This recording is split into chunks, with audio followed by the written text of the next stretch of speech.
mbokk yi asalaamaaleykum wa rahmatulahi taala wa barakaatuhu ñu ngi am mbégte teewaat ak yéen fii ci stade municipal bu Thiénaba di dund ak yéen nag li nga xam ne moom match buy dox ci diggante ASC Deggo bu Thiénaba ak ASC Entente match boobu nag demi-finale la boo xam ni mooy demi-finale coupe maire ëmplewu leen ni nag match boobu match de derby la match boo xam ne nii macha allah ñi ko doon xaar yëpp bari na mu nekk tamit match bu ñu mën a qualifier comme match de revanche boo xam ni ndax bii mooy ñaareelu match ci saison bi suñu juumul bu dox ci diggante ASC Deggo bu Thiénaba ak ASC Entente bu Thiénaba donc match bu njëkk ba ASC Entente moom moo ko gagné woon par 1-0. Donc bii nga xam ne moom mooy ñaare par 3-0 du moins ñu baal ma benn occasion bu doon am boobu rek moo xaw a yóbbu woon tuuti sama xel ma nekkoon ci action bi donc on va suivre action bi nga xam ni moom Khalifa Tall moom numéro 10 bi moo ko dóor rebond bi voilà mais finalement gardien bi muy Baye Djibi Gueye génn na jàpp ballon bi mu nekkoon bal boo xam ni bal bu dangereux la kon match la boo xam ne nañu xam ni match bu ñuy discuter âprement la ci diggante équipe bi nga xam ne moom mooy équipe bu ASC Entente bu Thiénaba ak ASC Deggo bu Thiénaba donc pour le moment 0 but partout entre les deux équipes match bi mu ngi daw ñu ngi joué pendant peut-être 4 minutes de jeu déjà la ñu commencé woon football bal bi mu ngi nekk dans les pieds de l'ASC Entente mu ñëw ci góolu Khalifa Mbaye mu defaat beneen erreur boo xam ni dolli nañ ko ci centre bi Khalifa Mbaye jóg na jël na ballon bi voilà Khalifa finalement a pris le ballon sur un centre long centre de Diadji Kane suma juumul voilà donc Diadji Kane moo def centre boobu Khalifa Mbaye góolu Deggo bi dégagé na Khalifa Mbaye ballon qui atterrit dans les pieds de Diadji Kane ballon qui va revenir dans les pieds de Ousseynou Seck qui revient pour chercher son partenaire finalement Souleymane Seck qui donne à qui Diadji qui introduit il y a Orjo dit monsieur l'arbitre donc coup franc rapidement joué mais le ballon qui revient dans les pieds des joueurs de l'ASC Deggo faute de main dit monsieur l'arbitre faute de Baye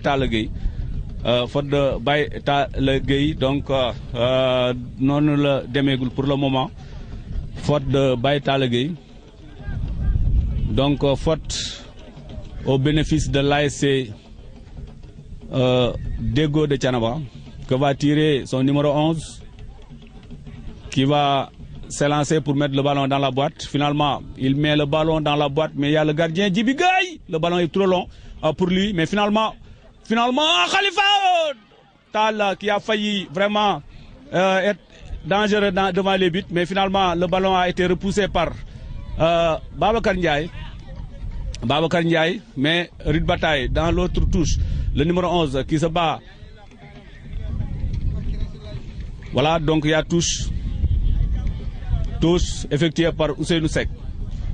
Ousseynou Seck, ballon qui atterrit dans la défense. Finalement, mauvaise relance. Mais le ballon qui va revenir, Ousseynou Seck qui met dans la boîte pour chercher Papsila. Mais il y a le numéro 2, faute de main.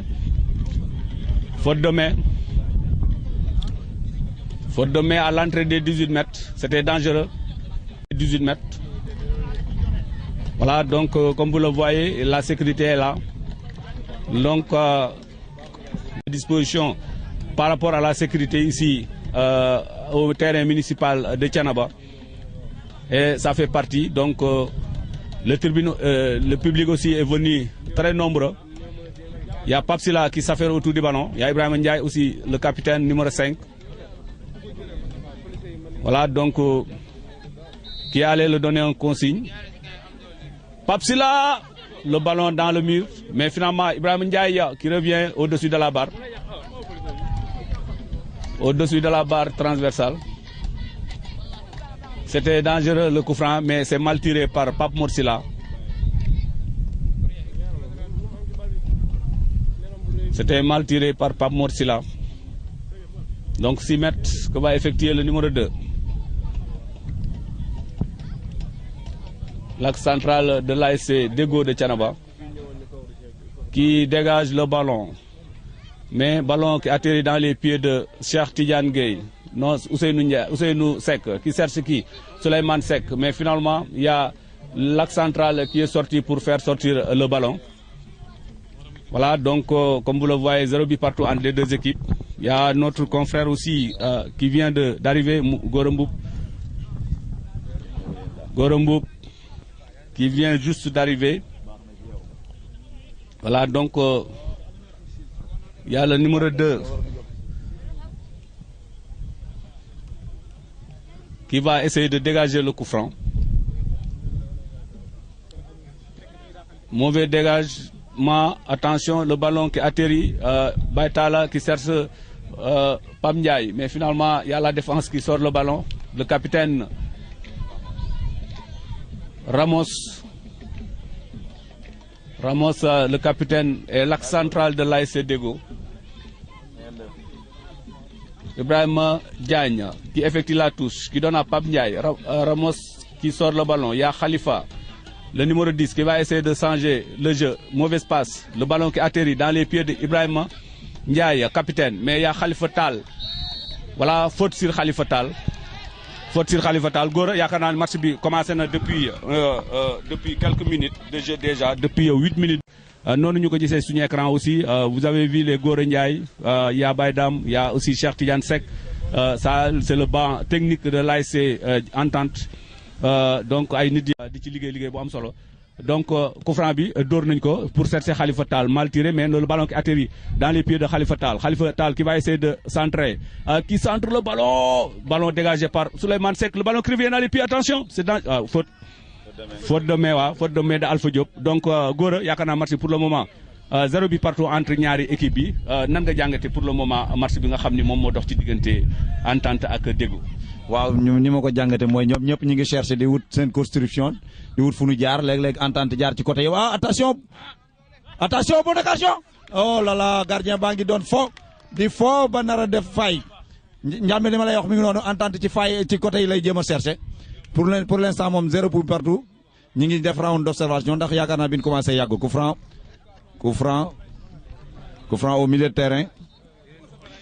Entente ñoom ñoo sol ñu lu weex yi Déggo sol lu bleu li ba njàmme tey du yomb ci waa Entente ndax Déggo day bañ tey.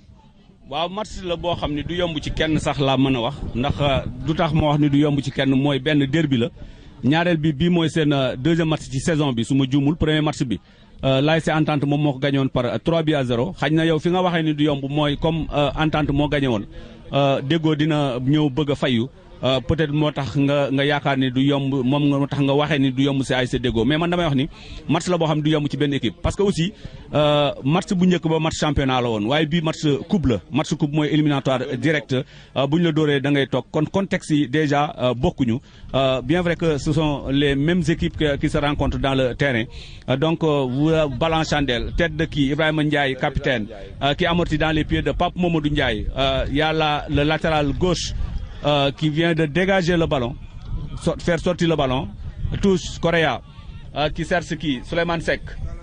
Il y a, attention, voilà, il y a coup franc. Pied levé. Pied levé pour pied levé de Souleymane Seck. Donc coup franc en faveur de l'ASC Déggo. soo xoolee dispositif Entente dafa mel ni coach bi dafa mel ni dafa tourné de gis am nañu ay absence ah. mel ni gisuma Ahmed Gueye Ozil gisuma timit l'autre la seen wala mi ngi ci latéral bi Ibrahima Correa dafa dem latéral.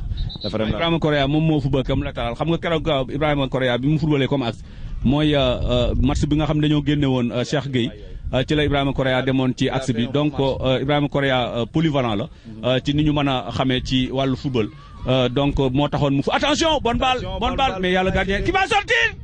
Finalement, bon sortie de Djibi Gueye. Bonne occasion pour l'ASC Déggo. Oui, mais Djibi Gueye aussi def na action bu am solo ndax suivre na action bi. Attention.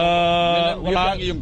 waaw dina yëngatu pour cas bi nga wax léegi aussi absence de Mohamed Gueye. Oui. Vraiment absence la boo xam ne aussi absence bu am solo la bu ñëpp remarqué ndax ku ko xam-xam ni c'est un très bon joueur voilà mais yaakaar naa ne absence am aussi bu ñu fekkee ni ci contexte bi ñu koy dugal mooy match bi mu mujj a football fii gisoon nañ ko mu génn sànni mayoom yaakaar naa ne ba léegi loolu moom moo fi des donc waaw li ma ciy gis mooy waa staff technique bi ñoom ñoo war a dox ci lu mel noonu loolu ci par réunion de tête de débat lañ ko war a def pour jéem a calmer joueurs yi di leen xamal ni lii foo gré rek la ku ci am mérite ñu mën laa delloosiwaat parce que ñëpp benn. waaw mais aussi joueurs yi ci boppam aussi am nañ benn comportement bu ñu war a am gis nga footballeur buy football warul mën a bañ ñu génne ko terrain bi war remplacer ko ak benn joueur ndax personne n'est indispensable personne n'est indispensable waaye li nga xam ne li nga wax aussi lu am solo la effectivement mais ñun aussi xamuñu ba xam loolu am na ci suuf wala déet donc xamuñu ko bu amee moom nga wax ni moom moo war a am kon alhamdulilah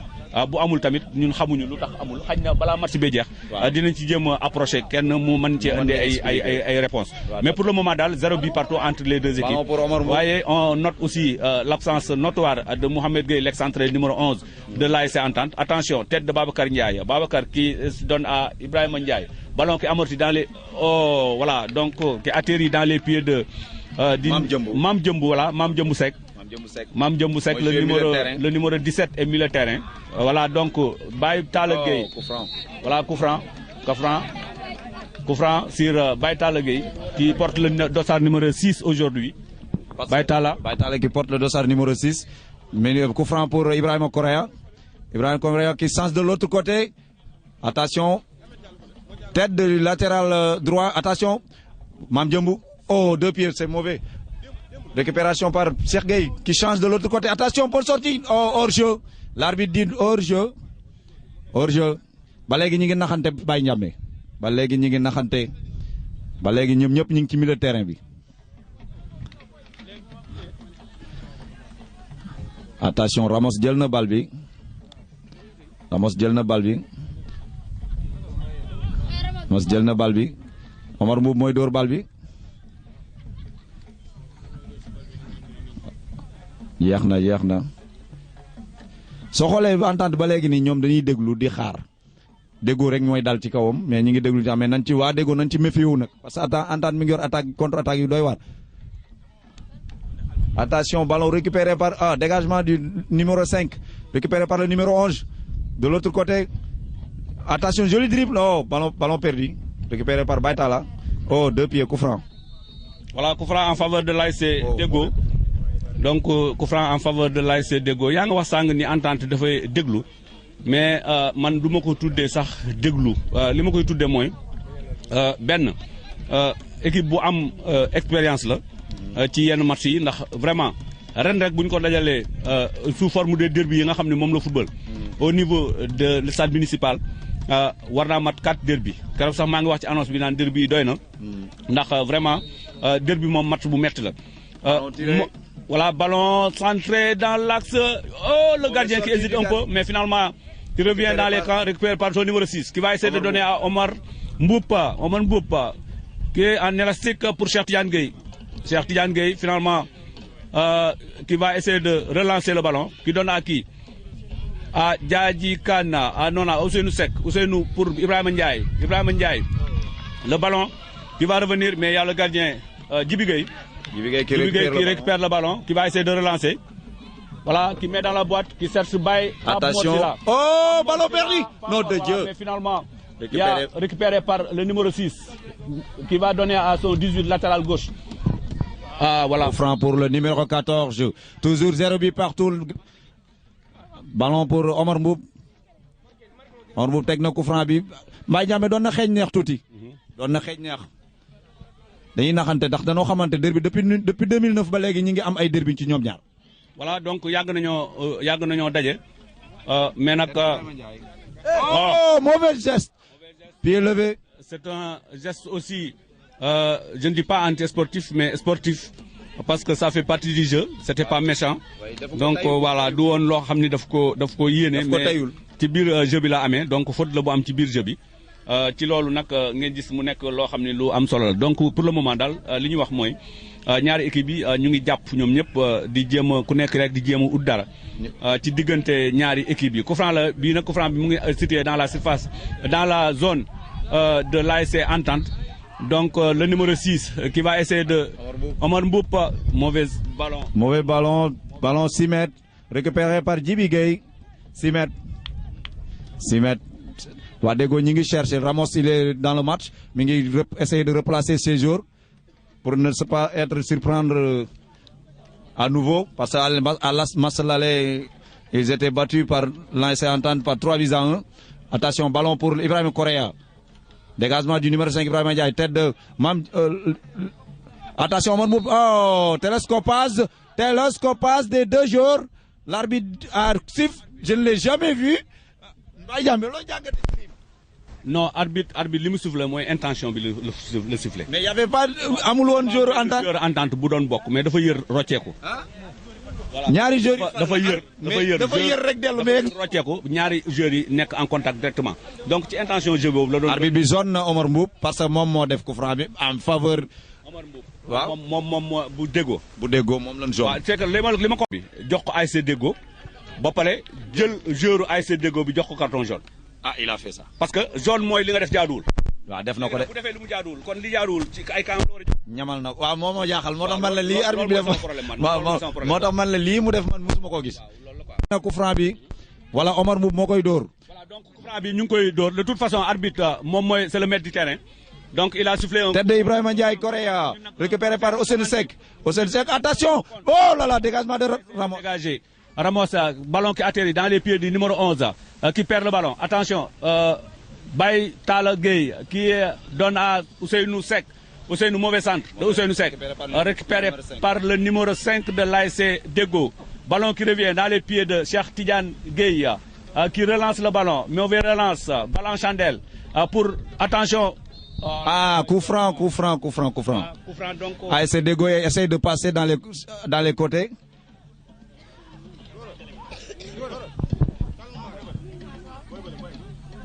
Dans les côtés. Attention, coup franc pour l'ASC Dego.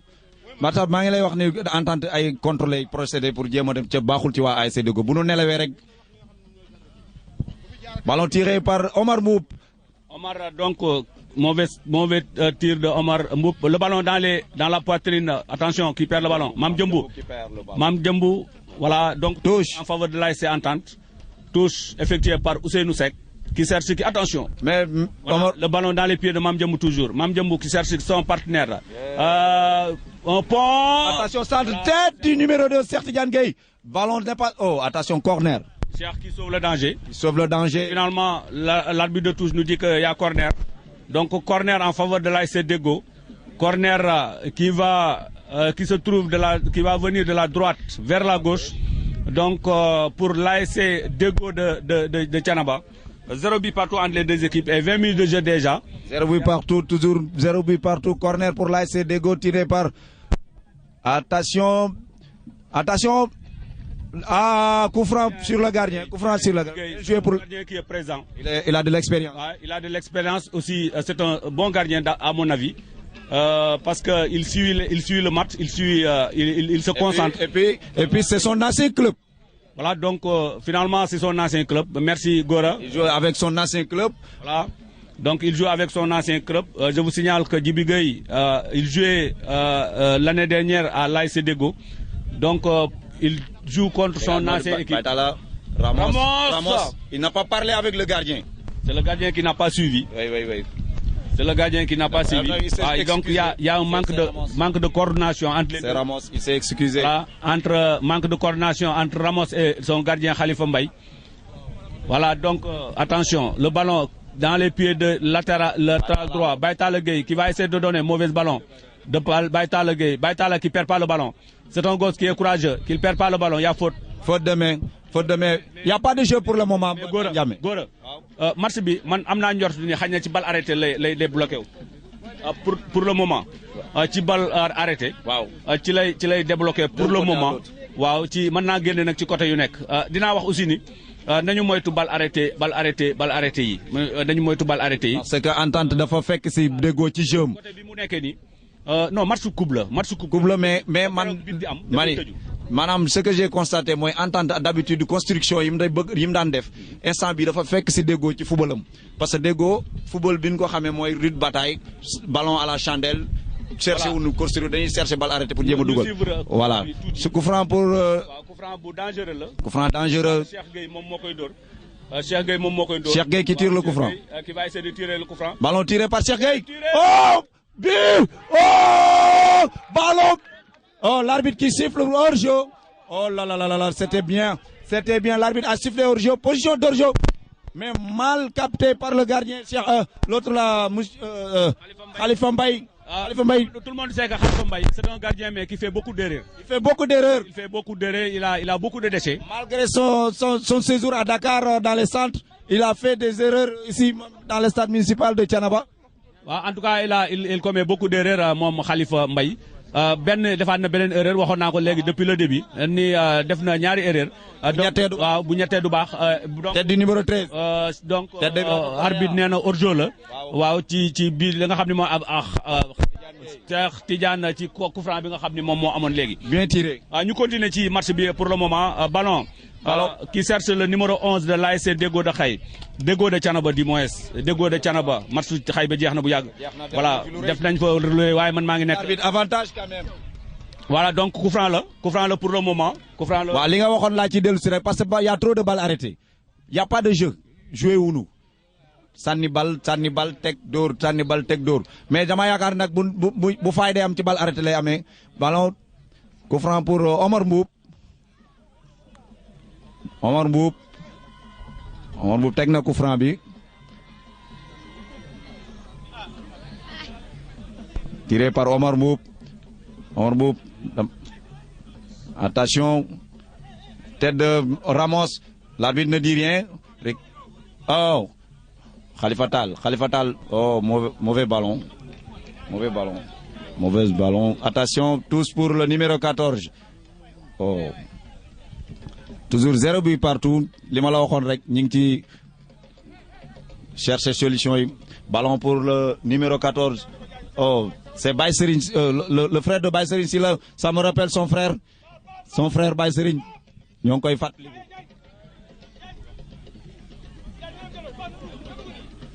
Coup franc dit l'arbitre. Le numéro 5 Ibrahima Ndiaye va s'en charger. Khalifa Tall ci barrage bi. Ah gardien bi bu defaatee erreur yu mel noonu boo yàgg sàkkantul ci ab xam. Coup franc pour Ibrahima Ndiaye. Ibrahima Ndiaye qui tire. Ballon tiré, attention. Oh, gêné par son frère. C'est Baytala qui gêne Cheikh Tidiane Gueye. Attention, ballon pour Baytala. Baytala qui centre. Mauvais centre. Récupéré par le numéro 2. Ballon pour Djadjikan. Djadjikan qui change de l'autre côté.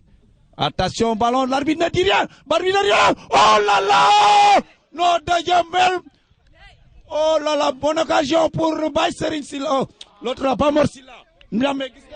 waaw occasion bu net la nga xam ne moom la Pape Mor Sylla am léegi.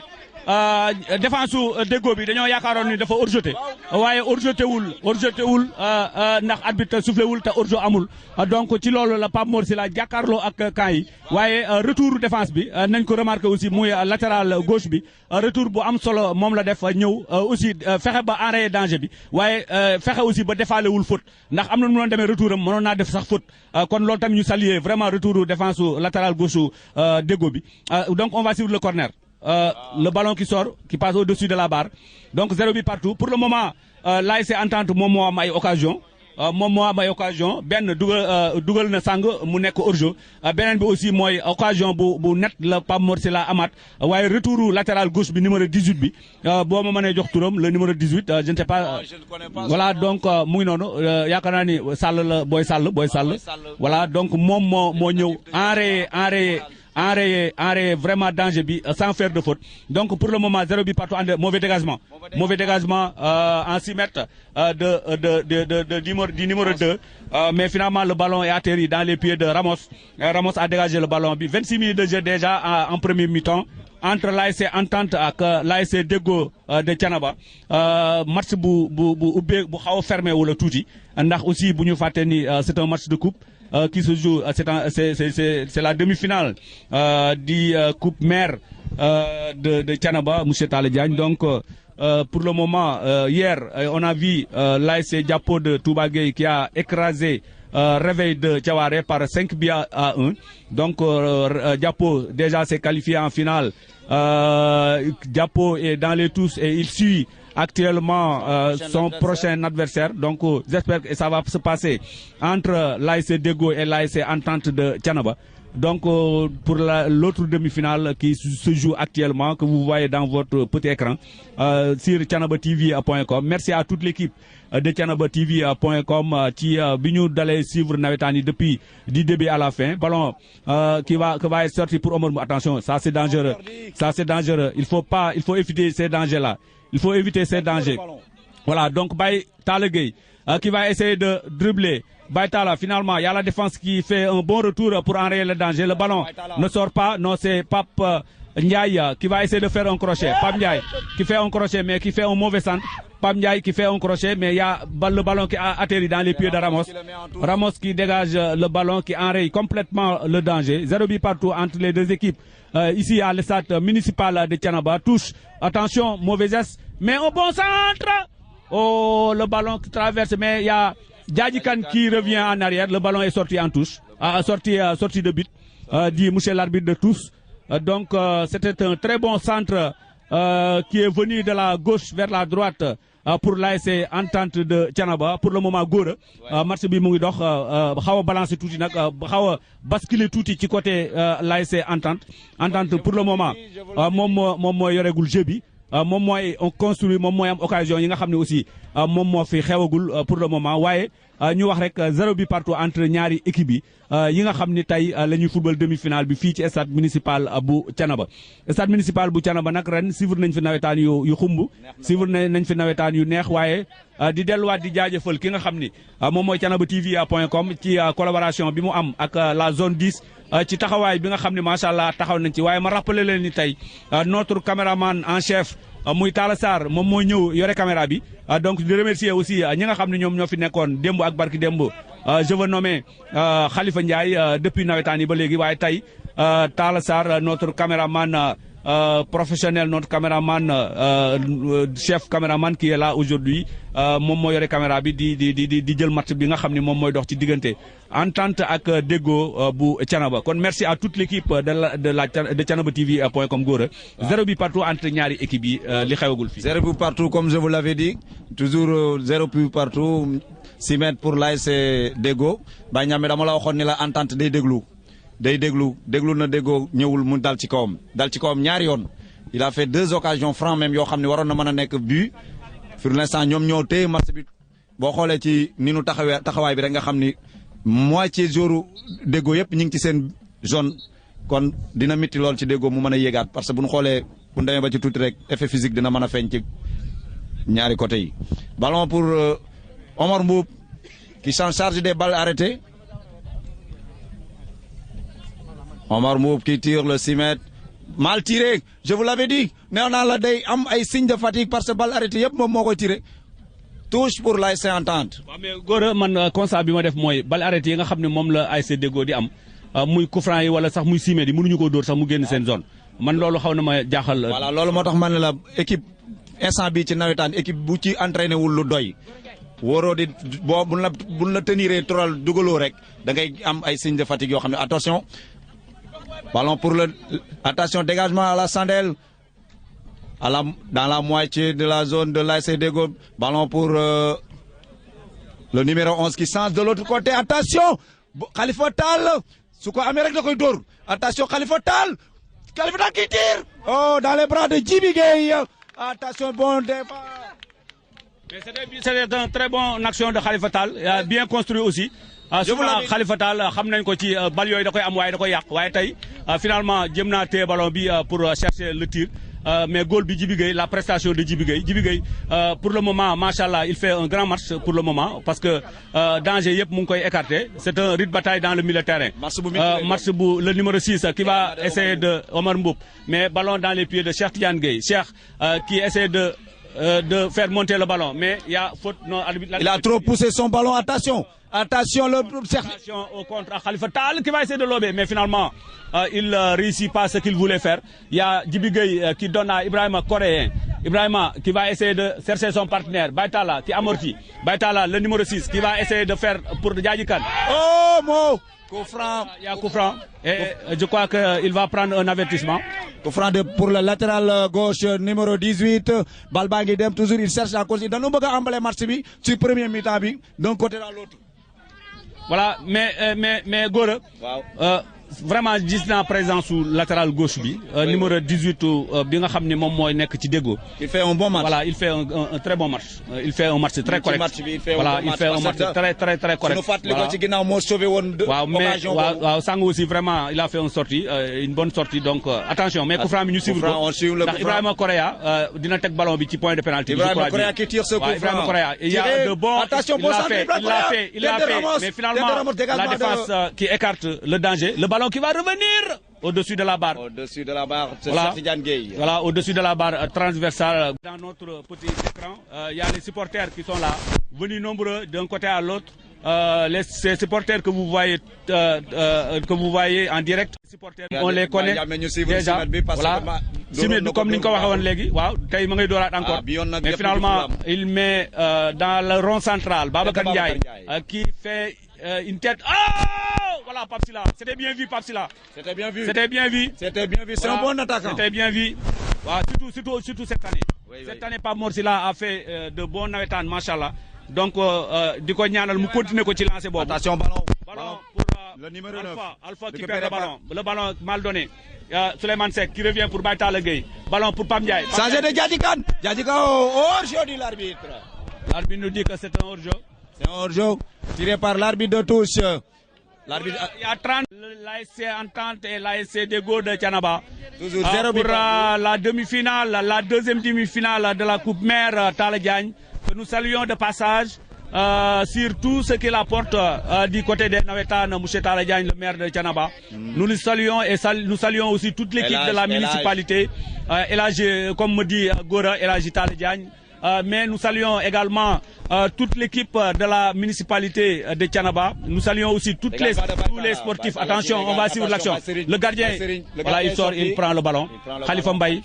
Donc je vous rappelle que c'est la deuxième demi-finale de la Coupe Mère que nous jouons actuellement. Hier, l'ASC Diapo de Touba Gueye a bâti ou bien a écrasé même l'ASC Réveil par 5-1. Donc c'était vraiment un festival de buts hier. Attention à la mésentente. Voilà, donc finalement. Oh, joli geste. Non. Attention, réplique, l'arbitre n'a dit rien. Oh, but. Non, d'ailleurs, l'entente qui fait d'ouvrir les scores. But à 0. But de Pape Morsila. Pape Morsila l'a obtenu tout à l'heure et il l'a raté. Mais il vient de l'obtenir encore. Mais finalement, il a marqué. Pape Morsila qui marque le premier but de l'ASC Entente à la 36e minute de jeu. Voilà, Pape Morsila qui marque à la 36e minute de jeu. Donc vraiment, c'était excellent. Mais comme l'a dit Gora, le ballon qui est là sur la relance, toute l'action s'est déroulée par la relance de Babacar Ndiaye sur l'axe central.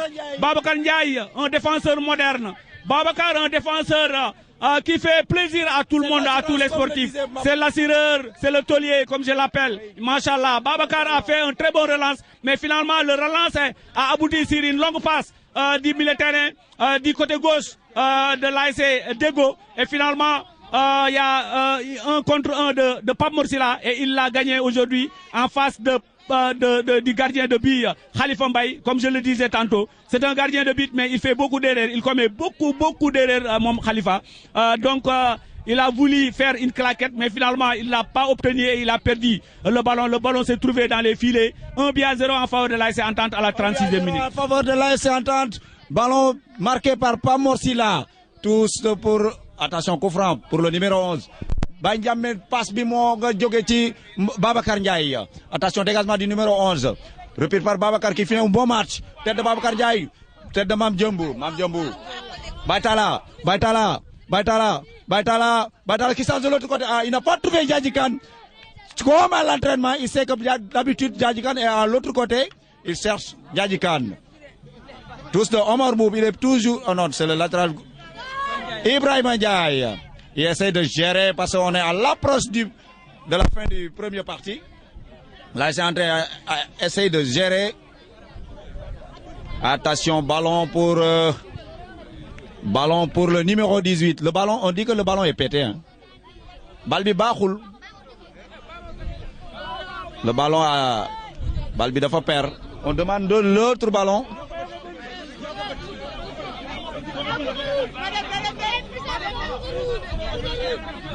Attention, il y a quelque chose. Il y a quelque chose. Laissez l'arbitre faire son jeu.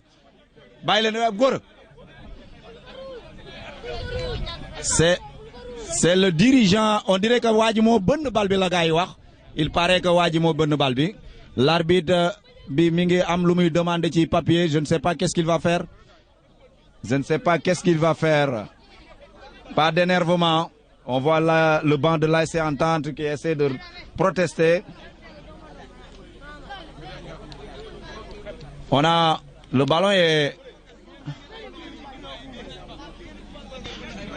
dafa melni dañ ko jox carton rouge sanctionné par le délégué du match.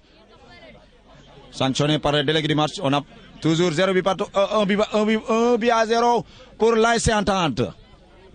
Waxon na la ni la ci commencement ba ni ASC Deggo di replier woo jëm ci surface am baaxul ci moom moo waral bii bi mën a ñëw noonu.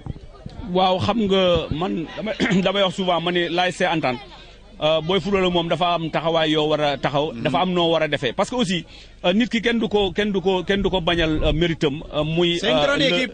C'est une équipe, c'est une très grande équipe. C'est une équipe qui a du jeu. C'est une équipe aussi soudée. C'est une équipe, machallah, qui a de l'expérience. Parce qu'il a beaucoup gagné sur cette zone. Donc, lolo tax duñ ko mëna bañal lu bari. Ci lolu Alpha, il faut donner le ballon. Alpha Diop il a trop gardé le ballon. Mam Diambou qui donne qui va donner pour son numéro 18 que je disais tantôt. Le numéro 18 qui va chercher. Attention! Voilà, donc il y a Djibi Gueye qui suit. Il y a Djibi Gueye qui suit. Là, il y a Djibi Gueye qui suit le ballon. Djibi Gueye qui suit. Il a repris le ballon. Ils se connaissent. Djibi Gueye, je vous l'avais dit qu'il était l'ancien gardien de l'ASC Deggo même. Mais damay wax ni Gora Djibi Gueye machallah ci. Oh, attention Bassem. Oh, hors-jeu. Ouais. Hors-jeu. Méfiez-vous de ce garçon. Il s'est bien marqué début. Machallah. En tout cas, la défense de l'ASC Deggo a commencé à craquer. Xam nga Gora. Sang dama no wax ci Pape Morsila am luma tax arrêté mané Pape Morsila il a fait un bon nawetaan aujourd'hui ren def na nawetaan yu machallah yu bax parce que Pape Mor dafa nek numéro 9 dama yakar ni sax nawetaan yi passé muy daw ak daw jek bi mu nekké ci di football comme 9 ñu def ko comme 9 jëlé won ko ci militaire bi xagna boba dafa besson dafa perdre don ay repères am mais cette année bi mu ñëwé machallah gis nañ en toute sincérité li nga xamni mom lay apporter ci kaw en tant que 9 parce que da fay ñëw 9 bu mobile la 9 bo xamni ni des fois sax bu ko laajee day ñëw infiltré wu ci militaire bi pour def appel en courant appel lay def daw laaj yoyu appel mobile mu nek appel wo xamni appel bu am solo la il joue même des fois aussi il joue sans ballon mais pour le moment ce qu'on peut dire on a joué la première mi-temps et l'ASC Entente de Thiénaba a mené par 1 but à 0 sur but de Pape Morsila à la 26e minute. Sur une bonne passe de Babacar Ndiaye. Très relance au départ de Babacar Ndiaye, le taulier, l'assureur qui est dans l'axe central de l'ASC Entente. Donc pour le moment équipe bi dem nañ dans les vestiaires comme on le dit defarwaat coach yi joxewaat consigne ñu ñëwaat ci terrain bi pour mën a entamer deuxième mi-temps bi. Pour mën a entamer deuxième mi-temps bi. Moo fi xewagul pour le moment mais Gora pour le moment ñu ngi taxaw ak ki nga xam ne moom mademoiselle Ndiaye bi nga xam ne machallah à chaque fois ñu ngi ànd ak moom suñu assistante la mu nekk koo xam ne aussi vraiment dafay suivre nawetaan yi ànd ko ak thiénaba tv.com waaye nekk koo xam ne gën nañ ko gis depuis bi nga xam ne jamono mu ngi doon football ak l'ASC jamono équipe am mu ngi doon football keroog mu gagné. soxna si bi nga ñëwee léegi lan nga jàngagul ci match bi nga xam ne moo xew ci diggante Entente ak l'ASC Deggo. waaw salaamaaleykum sama nijaay maa ngi lay nuyu gis nga sànq damaa ñëw dem taxaw fale ndax damaa bëggoon a xam affaire bi nu mu demee nee nga mais li ma ñëwee li ma fi jotoon a jàngat mooy que ni match bi xawoon na balancé wu tuuti ci côté ñaari équipe yëpp tey mënu ma woon déduire ni carrément Entente dina ko dugal léegi wala kële dina ko dugal parce que ñoom ñëpp ñu ngi doon joué ku nekk mu yaa ngi def li nga man yàlla def na Entente moo njëkk a dugal donc li des daal le match reste quand même am na loo xamante ne moo des ñu ngi ci première mi-temps bi donc première mi-temps bi balancé wu woon na neexoon na ci ñaari côté yëpp macha allah donc liñ ci gis rek mooy que ni joueurs yi def nañ seen war ku nekk yaa ngi def li nga xamante ne mooy li nga mëne kenn gañeegul nag 1-0 la mais bon. ñu xool lan mooy des ci biir après. voilà lan mooy des ci pour le moment lan nga gisagul. waaw li ma gis toujours su fekkee ne ASC Deggo dafa continuer di jouer ci cette manière là il va encaisser un deuxième but ça certainement li ma bëgg mooy buy dugg si mu duggaat ci sur notre façade parce que instant bi l'ASC Entente il tient bien le match. Il tient bien le match repliement de la défense de l'ASC Deggo arrangé wu ko bu ma doon coach bi man dama koy wax mu jéem a génne gars yi ñu jàll ci kanam mu génn bali sànni ko ci aile bi comme le fait mais bëgg a jël benn attaquant teg ko ci kaw 4-5-1 bi bu ko jéemee jouer rek système défensif bi du ko arrangé. voilà donc ci kanam tuuti incha allah dinañ ñëw ak yéen ni ko Wolof di waxee rek ñu xool nan la wànneen di mujjee ak ay bëtam loolu yaakaar naa ni mooy li ñuy tàggoo ak yéen ci premier mi-temps bi Talla Sarr moom la ñu àndal ci caméra bi notre caméraman professionnel weddi nañ yeneen caméraman yi nga xam ne ñoo doon ñëw terrain yëpp weddi nañ leen macha allah faruñu ak ñoom Talla Sarr la ñu wax Talla la ñu wax Talla moom la ñu wax. ba ci kanam ba ci kanam kon gars yi ñu dem ba ci kanam jéem a màcc crème tuuti daal di serlu ba deuxième mi-temps bi.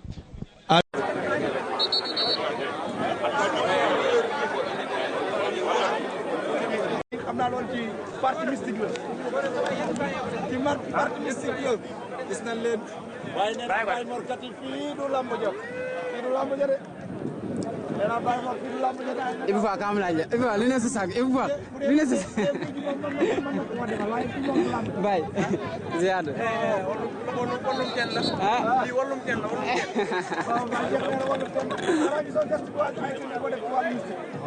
di wër kaay mais na koy def vraiment mooy neexal nawetaan moo koy neexal yëpp day neexal nawetaan alors repris par ça fait la beauté vraiment des nawetaan muy ak wàllu mystique ak yooyu yëpp am na ci yoo xam ne aussi dañ koy def sax pour la forme rek waaw neexal rek attention Baye Talla ki sa ngolo ko teg jaaj kan ci attention jaaj ci may c'est récupéré Camboris pour revenir en arrière donner à Ousseynou qui donne à Souleymane Seck qui va donner à qui voilà donc ballon pour Babacar Ndiaye qui va essayer de faire la relance qui donne à Ousseynou non quel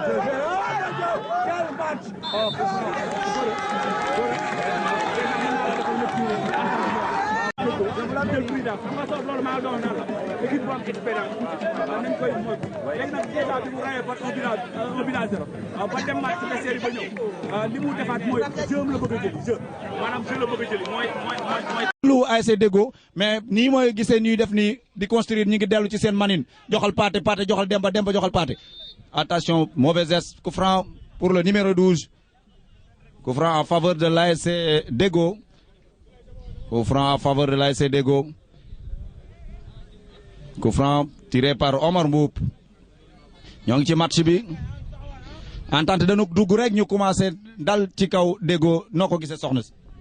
waaw comme ni mu daan demee rek comme ni nga ko wax Entente toujours première mi-temps bi dañuy vigilant comme ni ko sama nijaay waxee sànq jëm nañoo yër camp yi xool xam nañ ni camp yi dara instant yi nii mën nañ ko yëraat à maintes fois donc ñu ngi commencé def seen tactique de jeu ni ñu daan joué ni ñu mënee woon donc loolu la ñuy gisaat instant. waaw loolu la ñuy gisaat ñu ni attention ballon récupéré par Babacar Ndiaye oh l'assurance touche de Babacar a fait un bon match. mën nañu wax comme toujours rek ñoom ñaar la toujours match derby lay doon parce que ñoom ñoo bokk dëkk donc toujours day doon match boo xamante ne kenn du nangoo bàyyi sa morom dóor malgré que. boo bàyyi sa morom dóor parce que match derby la boo demee sax ci koñ bi day neex lool avant match bi day neex lool ci commentaire yi. ba ay affaire fitis amu ci sax. non ñoo bokk ndey ñoo bokk bàyyi bu match bi jàllee jeex na. waaw loolu day xumbal nawetaan yi rek. waaw day xumbal nawetaan yi comme ni nga ko waxee mais nawetaan la nawetaan aussi vraiment loolu ci la bokk donc corner bi un corner bien tiré tête de qui finalement il y a la défense de l'ASC Entente qui va sortir un bon tir qui passe à côté donc en sortie de but pour l'ASC Entente Entente ñu rappelé moom moo mené par 1-0 en faveur de l'ASC Déggo moom aussi mu ngi dugal bitam bi à la 26e minute de jeu ci première mi-temps bi par Pape Mor Sila demi-finale là aussi coupe mère bu Thiénaba Talla Diagne donc pour le moment démb première demi-finale bi l'ASC Jàppo bu Touba Gueye moom moo gagné woon par 1-0. Attention le numéro 11 qui voilà donc mais il y a Cheikh Tidiane Gueye qui va venir pour enrayer le danger. Corner qui sort en corner ma wax rek ni l'ASC Jàppo moom moo écrasé hier l'ASC Réveil par 5-1 muy ñi ko déggul mooy juróomi but ci benn donc loolu bari na trop. nekkoon match bu metti woon aussi ñu demoon ba l'ASC Réveil am benn penalty boo xamante ne da koo sànni à l'air. waaw li ma doon wax ci commencement bi mooy l'ASC Déggo mi ngi ba commencé di dugg ci match bi mi ngi essayer de revenir à le score. Attention corner tiré par le numéro 11. Attention tête repris par Djibi Gueye. Pas de danger. Voilà, bien suivi par Djibi Gueye, c'est un bon gardien de but. Il a fait un bon navétane cette année, donc Djibi, il est présent. Donc là, Babacar Ndiaye qui va lancer pour Djadji Kane. Djadji qui va... Attention, l'arbitre nous dit qu'il y a hors-jeu. L'arbitre de tous nous dit qu'il y a hors-jeu. Donc le numéro Alpha Diop qui va essayer de déborder. Alpha qui fait un pont, mais finalement il ne le réussit pas. Alpha. Il y a Djibi Gueye qui sort. Pour prendre le ballon. boo xoolee Baye Talla positionnement bi mu fa milieu terrain bi yaa ngi xool Baye Talla li muy. non Baye Talla xam nga Baye Talla il joue comme milieu terrain mais boo koy seetlu ba seetlu ko dafay nekk un faux numéro 8 c'est-à-dire dafay football comme 6 si l'équipe est défensive mais si l'équipe est offensive il est le numéro 8. parce que dama gis ren mu porté numéro 6 bi ndax 6 lay football ndax. non footballu 6 c'est-à-dire moom loolu positionnement la même boo ko doon def doon 10 sax loolu seetlu naa ko ci moom en tant que son père seetlu naa ko ci moom mu nekk joueur boo xam ne nii loolu la bëgg parce que xamul tax. Baye Talla dafa bokk ci joueurs yi nga xam ne nii ñoo gën a bañ défaite. xam nga joueurs yi bañ nañ défaite mais Baye Talla défaite ku ko xam dëgg xam li ko défaite ni ko défaite di def. yaakaar waaw moo tax mu ci gar bakkanam moo tax dafa am jom. voilà corner bi dem na repris par l'ASC Déggo le numéro 2 attention ballon perdu repris encore par le numéro 2 dans la boîte attention le numéro Alpha Diop. Attention Mame Diop oh bien joué. Bien suivi par Djibi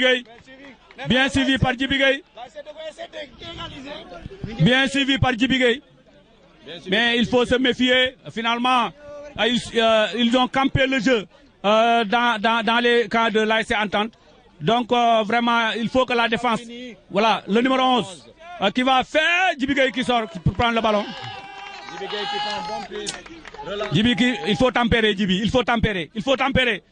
Voilà, donc il fait la relance pour Ousseynou Seck. Pour qui? Ibrahima Ndiaye capitaine qui renverse sur l'autre côté pour chercher Pape Mor Sila qui va essayer de faire un grand pont mais il ne réussit pas. Il y a la défense. Attention, finalement il récupère, il a réussi. Le ballon, Pape Mor Sila. Oh Pape Mor Sila. Voilà, il a mal fini l'action. Mais finalement le ballon revient dans les pieds de Cheikh Tidiane Gueye qui met un long ballon, tête de la défense, le numéro Djadji Kane qui perd le ballon. Ballon dans le milieu de terrain. Pour qui? Pour le numéro 13 qui va chercher Khalifa Tall. Khalifa le numéro 10 finalement. Khalifa Tall qui ne perd pas le ballon. Qui revient pour donner à qui? Attention! Oh! Voilà, donc il y a danger. Finalement, il y a Djibi Gueye qui sort. Voilà, il y a faute sur le gardien. Non, l'arbitre ne dit rien. Voilà, donc le ballon qui revient. Attention! C'est dangereux. Coup franc, c'était dangereux. Déggo vient de rentrer dans le match. ASC Déggo mi ngi dugg ci match bi. Attention mayul ASC Entente mu jéem a développer jeu bi mu doon essayer de construire toujours 1 bi partout 1-0. mais c'est góor a match équipe bu nekk day am temps fort am. waaw léegi nag des fois man damay wax ni équipe yi des fois pour ñu gérer temps fort équipe gis nga équipe bu fekkee da ngay jouer ak moom bu amee temps fort tuuti da ngay essayer casser rythme bi nag bokk na ci lee nga xam ne moom le joueur entente bi di def mooy tëdd récupérer waat tuuti waaw mooy casser rythme bi tuuti bu ko defee bu ñu ñëwaatee lañ doon def xañ na duñ ko mën a continuer waat loolu tam bokk na ci quoi des fois ngay gérer li nga xam ne moom mooy temps de jeu équipe adverse donc loolu aussi lu am solo la gis nañu Ramos daw ñëw ci banc bi am na lu mu wax ak supporters yi voilà ba finalement ils se sont réveillés donc dafa mel ni supporters dañ doon nelaw voilà dañ doon nelaw tuuti voilà donc loolu la quoi. pousser leen ñu mën a égaliser. Ramos dem na ci supporters yi di leen demander. parce que équipe supporter da ciy baax da lay yokk jom. da lay côté l'ASC Deggo mi ngi pousse. voilà nuñ ko taala di wane mu noot caméraman mu ngi ñuy won supporter yi nga xam ne moom mooy supporter ASC Deggo. ak jaaraama la sécurité mais góor des fois dafa am loo xam gis nga baatu supporter. nit ñaa ngi koy wax mais des fois ay amateurs ñoo fi nekk. amateur mooy wala ay fans. dañuy nekk ci ginnaaw équipe bu fekkee équipe moo jiitu. ñu dégg seen i baat.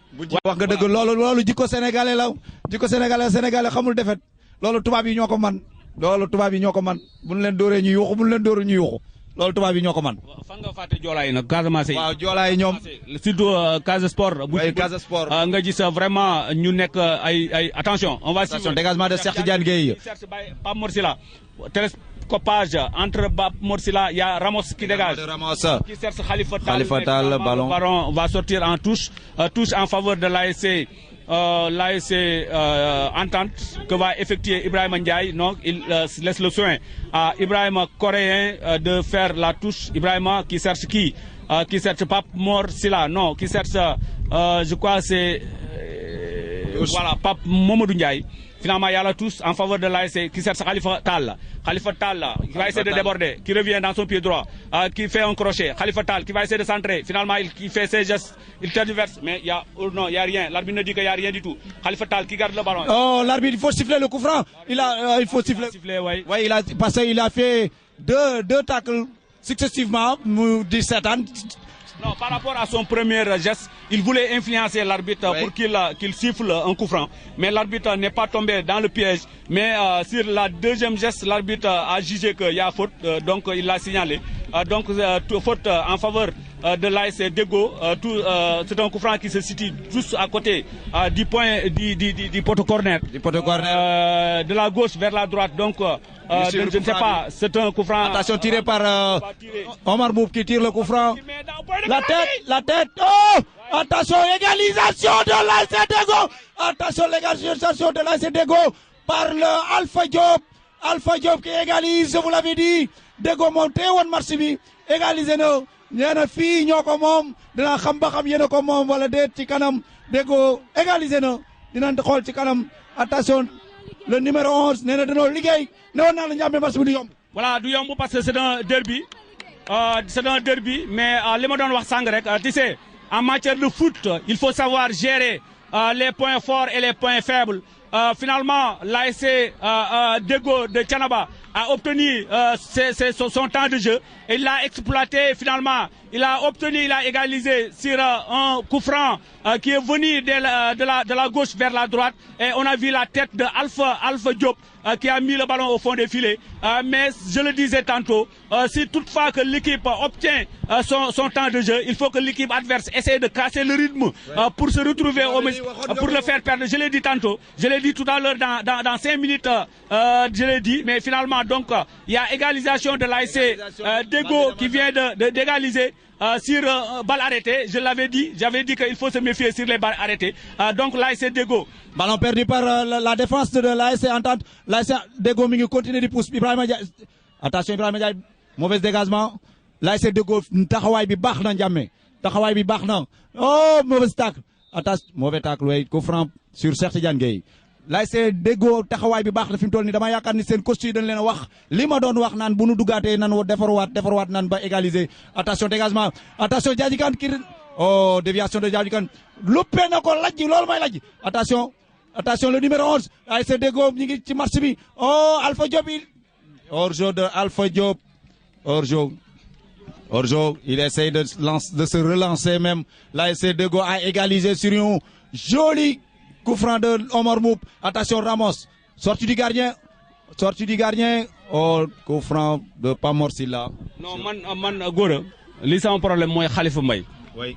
Bon, Khalifa Mbaye, vraiment, il n'est pas sûr. Il n'est pas sûr. Khalifa Mbaye, c'est un gardien de but qui fait trop d'erreurs. Loolu moom vraiment man jaaxal na ma trop. Waaw, je ne sais pas qu'est-ce qu'il y a.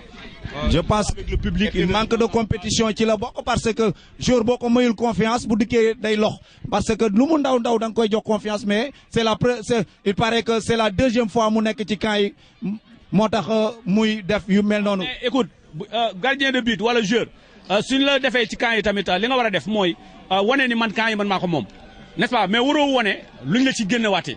te li muy def nii en toute sincérité en tant que sportif. du fekkoon ni man maa nekk ci banc ASC Deggo li muy def nii dalul xel donc vraiment su ma amee. ci sévi bi la ko laal mi ngi door loxo ci suuf est-ce que ils sont préparés pour un deuxième gardien je ne pense pas qu'il y a un deuxième gardien quand même un arrêt de jeu. l'ASC Deggo lii mu def nii arrangé wul arrêt de parce que day delloowaat entente ci match bi su essayé de accélérer woon noonu dina mën a am but deuxième bi. Il y a des signes de crampe yi ñi ngi commencé di feeñ le numéro 11 est couché sur le sol. le numéro 11 Ndiassé. lu am importance. gis nga joueur ASC Deggo yi ñu ngi commencé wu di tëdd. di mel ni luy rey temps bi. gis nga su fekkee ni yaakaar nañ ne match bi jeex na. ñu ngi nax seen bopp. match bi jeexagul parce que ça vient de commencer. match bi xaajagul te nag xam naa ni nañu sóoraale équipe bi ñuy dajal équipe la boo xam ne ni même pas dans les 5 dernières minutes mën naa décrocher situation bi donc ñoom nañu continuer. On a vu le coach de l'ASC Entente qui parlait avec son capitaine. Khalifa Mbaye ne s'est pas relevé pour le moment.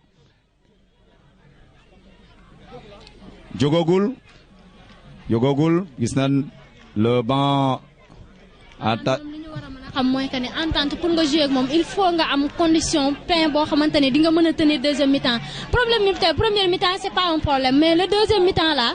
Mais moi je connais l'ASC Deggo ils ont l'habitude de s'entraîner vers le soir jusqu'à le crépuscule heure bi seen heure bi seen deuxième souffle day génn bu ma waaye heure bii lañ tàmm entraîner parce que ñoom ils ont l'habitude de s'entraîner de 5 heures vers 17 heures 19 ñoom kër gu sedd gi lan gën a tàmm mooy seen heure. yaakaar ne loolu du leen sonal parce que. non du leen sonal lu mu gën di timis ñoom ñi gën a am li nu bëgg parce que xam naa leen.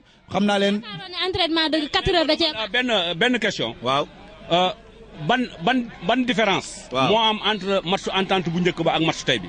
bon match entente bu njëkk ba l'ASC Deggo n'était pas prêt parce que dafa am joueur boo xamante bi ni moom moo leen di may de confiance mooy Ramos day porter équipe booy dañuy am confiance moom parce que match boobu joué wul woon à la présence de Ramos ci attention coup franc sur le numéro 12 voilà comme ni ma ko doon waxee Ramos day porter équipe ca day joué gis nga ko mi ngi noonu di joxañ di leen wax replacé wu leen parce que loolu gis naa ko ci moom mais bu joué wul rek day leen di manqué lu bare.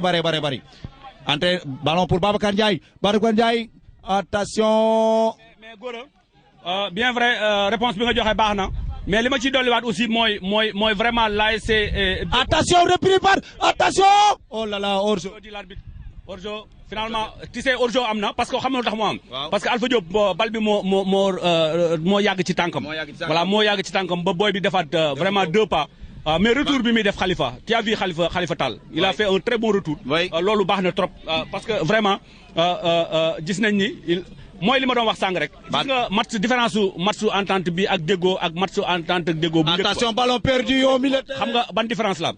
différence bi am mooy l'ASC Deggo dafa gën a sérieux par rapport ak match bi c'est-à-dire dafa gën a respecté l'ASC entente parce que bu njëkk dañoo ñëwoon seen match bu njëkk ba di wan entente ni ko daxoo ñëw football daal di teg ballon bi di jaayanteeg moom football te man damay wax depuis li ma yàgg a wax mooy ASC entente képp kuy dajeeg moom di ko jaay ni koy maa la dàq football da lay rey amul ma dem te ñëw donc li ngay wax mooy il faut reconnaître d'abord ses qualités yi ngay reconnaître mooy équipe la boo xam ne am na expérience équipe bu am collectif la macha allah équipe la boo xam ne aussi am na jeu déjà boo situé loolu ba pare nga xam ne am na ko léegi nag da nga koy empêcher mu def loolu. pour man bañ laa gañ.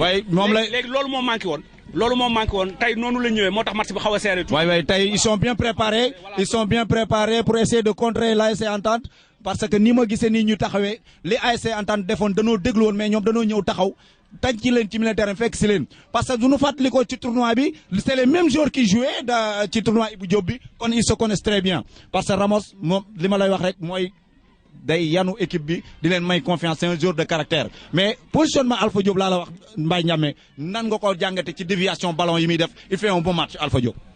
Bon, il fait un bon match, Alpha, comme tu l'as dit tantôt. Alpha Diop, c'est un joueur qui est intelligent. Il n'a pas beaucoup de gabarit, mais il est intelligent. Je ne sais pas, est-ce qu'il est technique ou non, je ne sais pas. Mais de toute façon, c'est un joueur. Attention, il y a le gardien Khalifa Mbaye. Khalifa Mbaye qui reprit le ballon. Sur vraiment la menace. Il est blessé, il s'est fait. La menace de Pape Mor Sila. Khalifa Mbaye finalement est sorti pour prendre le ballon. Le ballon, attention, mauvaise passe. Il y a Baïtala, il y a Ramos qui met la tête. Ramos qui met la tête, le capitaine de l'ASC Dego. Ramos qui est sorti pour finalement arranger le danger. Ramos qui donne à qui? À son numéro 11, qui mal amorti le ballon dans les touche en faveur de l'ASC Entente, effectué par Baïtala Gueye. Baïtala qui cherche Pape Morsila. Pape Morsila, talonnade pour Souleymane Seck. Souleymane, il faut renverser. Finalement, il le fait. Voilà, au-dessus de la barre, c'était dangereux. C'était dangereux. Voilà, donc un but partout entre l'ASC Entente et l'ASC Dego pour la demi-finale, la deuxième demi-finale de la Coupe Mère Talla Diagne de 2016 du moins, 2016. Donc entre l'ASC Dego et l'ASC Entente de Thiénaba. Premier but marqué par Pape Morsila. En premier mi-temps et en deuxième mi-temps on a vu l'égalisation de l'ASC Dego sur un balle arrêtée centré et on a vu la tête de Khalifa Tall. Oh, c'était le même coup franc de tantôt. Oui, c'était le même. Attention, petit coup franc, c'était le même coup franc, sinon on n'a pas bien suivi, ils vont le mettre au fond des filets. Certainement. Ça répète encore. L'erreur se répète parce que ni la demee woon sànq. Oui, madame Nena, l'erreur se répète, mademoiselle Ndiaye Nena, l'erreur se répète peut-être, mais je pense que le gardien de but et la défense ne vont pas s'endormir pour essayer pour encaisser ce deuxième but. Mais Gora, ce qu'on a observé aujourd'hui aussi, c'est Khalifa Tall. Oui. En général, il fait tantôt de mauvais matchs, oui. Mais aujourd'hui, il a fait un très grand match. Il a participé offensivement, défensivement et techniquement aussi. Il a participé sur beaucoup d'actions. C'est lui-même qui s'affaire autour du ballon pour tirer le coup franc. À mon avis, le mur est très loin. À mon avis. Le mur est très loin. On dirait que c'est un mur de Toubagay vers Kermagay. Voilà. Kermagay, Toubagay, non. C'est Tchawaré et Kermagay. Ah ouais, c'est trop loin. Attention, on suit le coup franc. Voilà, on va suivre le coup franc. Donc, travail à l'entraînement. Il y a le joueur qui se déplace. Attention, mais même c'est le même Alpha Diop qui essaie de reprendre le ballon, vous l'avez vu. Peut-être ils ont travaillé ça à l'entraînement. Ça me rappelle la finale du 2009 gagnée par l'ASC Dego. C'était par l'ASC Entente avait ouvert le score. L'ASC Dego avait égalisé. Attention, le numéro 14. Le numéro 4 qui change. Oh là là, attention, Pape Morsila, il n'a pas suivi. Oh là là, il n'a pas regardé. Le numéro 18 qui fait un bon match. Attention tous pour Baïtala. Attention, le numéro 14, coup franc pour le numéro 4, pour le numéro 11. Mané, ça me rappelle, mi ngi may fàttali finalu 2009 ba bi ko Dego di jël Entente moo njëkkoon a dugal Dego égalisé. Non la may rappelé fi mu toll nii. Coup franc pour Baïtala. Baïtala qui tire, qui met dans la boîte. Khalifa Mbaye, repris par Khalifa Mbaye. Bon saisi. Khalifa Mbaye qui temporise. Dafa yeex boo bëggee gagner da ngay gaaw loolu la ko waa ji wax. Boo bëggee gagner da ngay gaaw. Attention. L'arbitre ne dit rien. Alpha Diop qui se triche. Donc, Gora, un but partout entre l'ASC Dego et l'ASC Entente. Donc, on va suivre l'action. Il y a Ramos qui fait la couverture. Finalement, le numéro 6 qui va dégager le ballon très loin. Il se débarrasse. L'ASC Dego a compris que l'ASC Entente procède des contre-attaques. Voilà, donc 6 mètres là. 6 mètres bi nag ASC Entente moom moo ko am donc Djibi Gueye moom mooy teg ballon bi. Djibi Gueye mooy teg ballon bi et y a Babacar Ndiaye muy jël élan. pour dégager ballon bi Babacar Ndiaye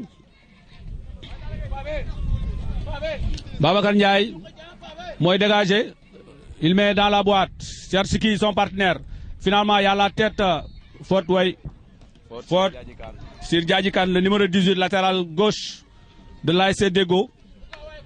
Je vous rappelle que nous sommes accompagnés aujourd'hui par notre caméraman Talassar. On va suivre le coup franc. Cheikh Gueye qui met dans la boîte, qui sert Souleymane Seck. Tête de qui Cheikh Tidiane, non, Ibrahim Ndiaye. Le numéro 5 est capitaine, qui revient sur Cheikh Tidiane Gueye. Sur Ibrahim Coréen qui perd, qui met dans la boîte, qui sert Alpha Diop, attention! Ouais, mais très bien joué pour Djibi Gueye. Djibi Gueye, Djibi Gueye, il est bon, il suit. Si c'était pas, attention! Alpha Diop! Pire, attention! C'était dangereux. Alpha Diop, il fait un bon match. C'était dangereux. Mais si c'était pas la présence de Djibi Gueye, il suit. Il faut pas ça. Attention, voilà, donc le jeu continue. Ballon pour qui? Le ballon dans les pieds du numéro 11 qui va essayer de centrer. Mauvais centre, Baïtala Gueye qui prend le ballon, qui cherche. Voilà, Baïtala qui perd le ballon. Attention, il faut suivre. Le numéro 14, Pam Ndiaye, qui introduit, qui va essayer de renverser Ramos. Voilà, donc ballon pour qui va revenir dans les pieds du latéral gauche. Le numéro 18 qui va essayer de chercher Khalifa Tal. Sur l'autre côté, aujourd'hui l'arbitre. Il y a deux changements qui se préparent. Deux changements qui se préparent du côté de l'ASC Entente. Il y a Ousseynou Ndiaye, le numéro 11, et Ahmed Fall, le numéro 7. Donc, deux changements. Il y a Pam Ndiaye qui sort. Pam Mamadou Ndiaye qui va céder sa place. L'opportunité de casser, de tuer le match. Il y a Pam Mamadou Ndiaye qui sort. Je crois que aussi c'est Pam Morsila qui va sortir. Pam Morsila. Il va céder sa place à Ahmed Fall. Voilà. Du latéral gauche. Cheikh Fall. Des fois il joue comme excentré aussi. Il semble un peu fatigué, mécontent. Il a beaucoup donné. Voilà. Non, je ne pense pas, c'est un grand joueur, il n'est pas mécontent. C'est un grand. Malheureusement, l'arbitre lui dit de reprendre le maillot. Il faut reprendre le maillot. Il avait un carton jaune. S'il avait un carton jaune, l'arbitre va donner. Il faut reprendre le maillot. Voilà l'arbitre. Le carton jaune pour Pam Morsila. C'est un carton vraiment inutile. La réaction du coach de l'ASC Entente, il a fait ces trois changements en même temps à le numéro 13 et le numéro 11. Voilà, je vous le disais, c'est Diadji Kane qui va céder sa place à Cheikh Fall. C'est Diadji Kane qui va céder sa place à Cheikh Fall. Lui qui avait marqué les deux fameux buts de l'ASC Entente face à l'ASC Diapo de Toubagué. Mais Gore, mon constat, c'est-à-dire en général, si on fait vraiment si on totalise les buts marqués par l'ASC Entente, je crois que la majorité est marquée par Diadji Kane et par Morsila. Oui. Donc c'est eux qui viennent juste de quitter le terrain. Mais je pense changé par Ahmed Fall et Cheikh Fall et l'autre là, comment dire encore, et Ousseynou Ndiaye. Si je ne me trompe pas, Ahmed Fall aussi c'est un bon attaquant. Il a marqué un but dans le championnat. Donc peut-être dina mën a dugal benn but fi, mais Pam Morsila ak Diadji Kane c'est des bons attaquants. Attention, dégagement de tête de Baye Boubou. L'arbitre ne dit rien. Oh, Baïtala, ballon perdu. Ah, touche. Dégagé en touche, ballon dégageant. Il y a un changement aussi qui se prépare du côté de l'ASC Deggo. Oui, pour du côté de c'est Amadou Seck qu'on dit Ndof. C'est Amadou Seck dit Ndof. Pourquoi Ndof? Ah, je sais, c'est un surnom boo xam ne ay xaritam ñoom ñoo koy woowee. Mais lu tax ñu woowee ko Ndof? Je ne sais pas. lu tax ñu tuddee ko Ndof? waaw dinaa ko laaj. mooy lan sax? Ah, bi ma xamoon ci bu yàgg bi amoon na benn gendarme bu nekkoon xombal bu daan woowee Ndof. gendarme yaa ngi nii di la dégg de. Non, loolu yàgg na. loolu moom duñ ma ci tëj xam naa ni. Voilà, donc xaj na moom lañ ko tuddee.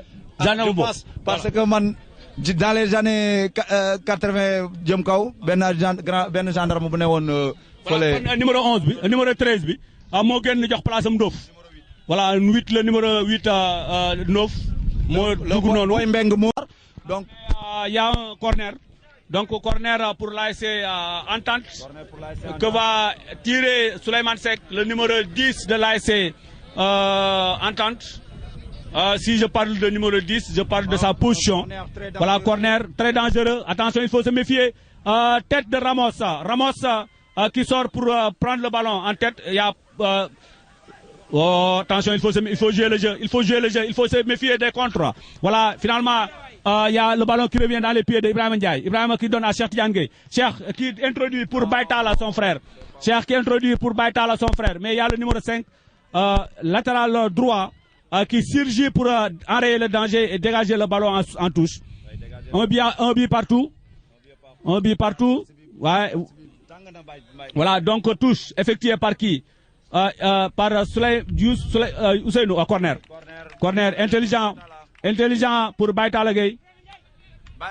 Balbi mingi ci camp yi Déggo corner bi ça se répète dama yaakaar ni dafa Baïtala Gueye moom mooy dóor corner bi.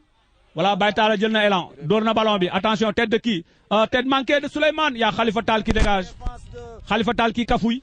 Tête d'Ibrahim Ndiaye qui remet pour dans les pieds de qui? Ousseynou Seck. Oh, mauvaise passe, c'est trop long. Voilà, l'idée était bonne. L'intention était bonne. Oui, mais finalement, l'intention était bonne, mais finalement, il a trop poussé le ballon.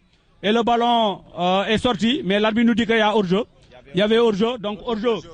Que va tirer le numéro 6 de l'ASC Omar Mboup de l'ASC Déggo. Omar qui tire pour chercher Alpha Diop. Mais finalement, Alpha qui va essayer de tenir le ballon. Mais il y a Cheikh Tidiane. Il faut s'assurer, Cheikh Tidiane. Hein? Mais qu'est-ce que ça veut dire ça? C'était dangereux. Hein? C'était dangereux. Tu sais, Boy Alpha, il est intelligent. Voilà, il est très intelligent. Si c'est en matière de foot aussi, l'intelligence joue.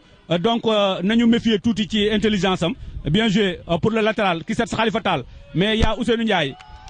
Ousseynou Ndiaye. Le bon retour de Ousseynou Ndiaye. On nous tue, mais on ne nous déshonore pas. C'est la devise des militaires. Et Ousseynou est militaire, il est soldat. On nous tue, mais on ne nous déshonore pas. Ça, c'est la devise des soldats, des militaires. Donc, et Ousseynou Ndiaye, il est là. Donc, c'est un homme très courageux. Corner. Corner pour l'ASC Déggo. Non, 6 mètres dit l'arbitre. Voilà, 6 mètres dit l'arbitre. L'arbitre est le maître du terrain. Comme je le dis à chaque instant. Non, finalement, le chrono, j'ai perdu le chrono. Pour la deuxième mi-temps, c'est pourquoi je n'ai jamais annoncé le temps. l'ASC Déggo se presse pour essayer de marquer un deuxième but parce que kenn ku ne xam nga ni boo dugalee rek carte gi jeex. L'ASC Déggo mi ngi ci pousse. l'ASC Entente mi ngi dégagement de Cheikh Tidiane Gueye, mauvais dégagement. Repris par Ousseynou Seck. Oh non,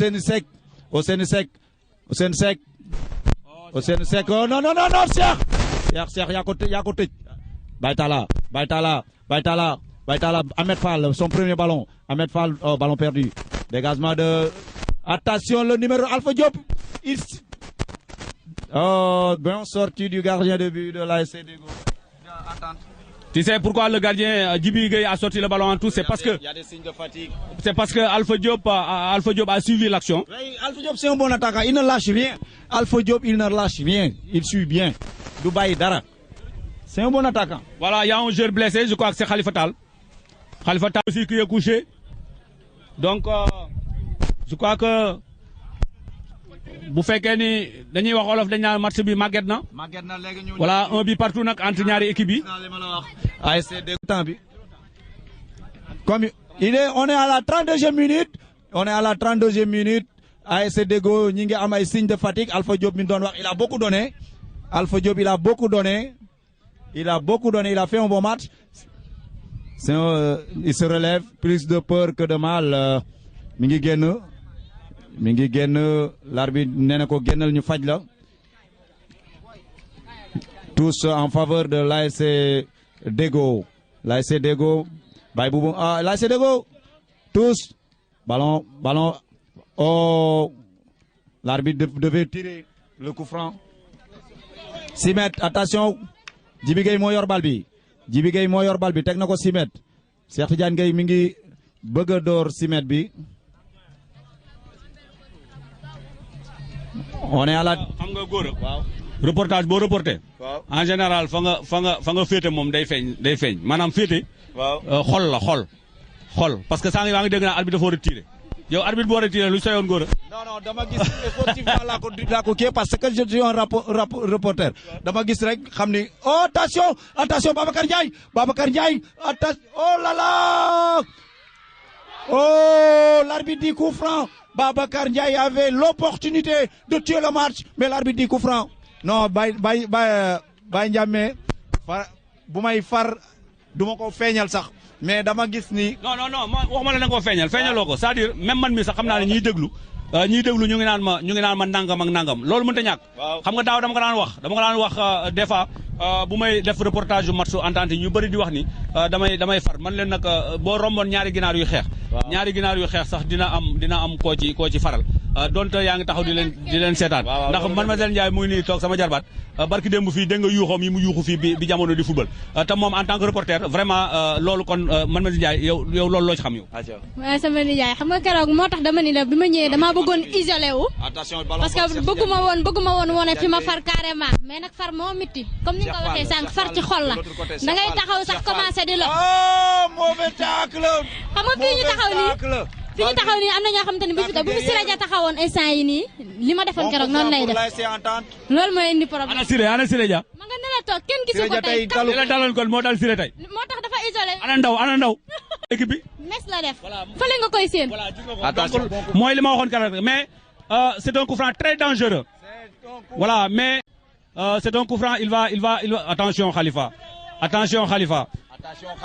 waaw Khalifa Mbaye waaye donc c'est un bon coup franc bi tamit ASC Entente am na ay mbëkkkat macha allah donc attention le ballon mal tiré mais finalement c'est pas terminé qui remet pour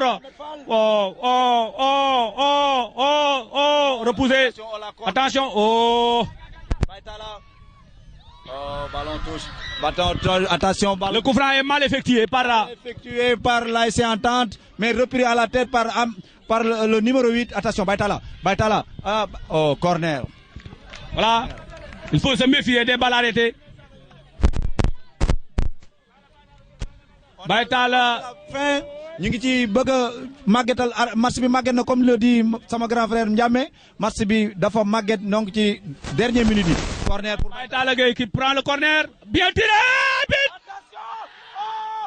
Oh non! Non de Dieu, quel malchance! L'ASC Entente voulait casser le match. Non de Dieu, le poteau vient de sauver l'ASC. Non, c'est pas fini. Oh là. Repris par Khalifa Mbaye. Non de Dieu, il s'est bien battu. Ouh! C'était chaud. Pour l'ASC Dego, c'était chaud. Oh là là. Gaay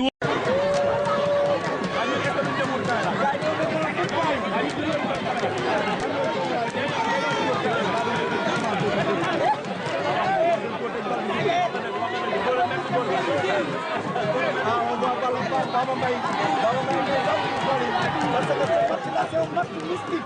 Parce qu'ils sont bien préparés. Très mystique, parce que nous baillons